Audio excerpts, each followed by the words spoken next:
ખેડૂત મિત્રો અમરેલી જિલ્લાની અંદર રહેતા હોય ને તો સેટી જાયજો, કારણ કે સિંહનો આતંક વધી રહ્યો છે। આજે જંગલ ખાતા વાળા છૂટા સિંહ મૂક્યા છે તો એ સિંહ આ મજૂર લોકોના બાળકોને ભરખી જાય છે, ખાઈ જાય છે। શું એના મજૂરના બાળકો મજૂરને વાલા નહીં હોય?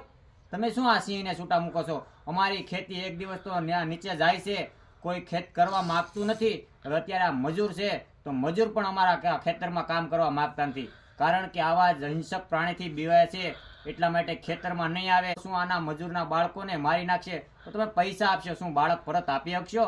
તો અમારા મજૂર જો અમારા ખેતરમાં નહીં આવે તો ખેતી નહીં થાય, ખેતી નહીં થાય તો અનાજ પેદા નહીં થાય, અને અનાજ પેદા નહીં થાય ને તો તમને ખાવા પણ નહીં મળે। માટે જો અમારે ખેતી ચાલુ રાખવી હોય તો આવા તમારા પ્રાણીઓ છે તમારી પાસે રાખો। સોનાની કટારી હોય તો ભેટમાં સારી લાગે મિત્રો, પેટમાં ખોઈને તો મરી જ જાય છે। તો આવી જ રીતે તમે સિંહ અમારા ખેતરમાં આવવા દો છો તો અમારા ખેતરમાં મજૂર નહીં આવે તો ખેતી કોઈ નહીં કરે, અને ખેતી નહીં કરે તો અનાજ ખાવા નહીં મળે। માટે તમારા સિંહ છે તો તમે તારે સાચવો રાખો અને તમારા જંગલ વિસ્તારમાં રાખો, કારણ કે અમારે ખેતી અમારે સાચવવાની છે। જો ખેતી હશે તો બધું હશે। એટલા માટે આ વિડીયો સારો લાગે અને સમજાય તો શેર કરજો, ફેસબુકમાં ફોલો કરજો। જય જવાન જય કિસાન।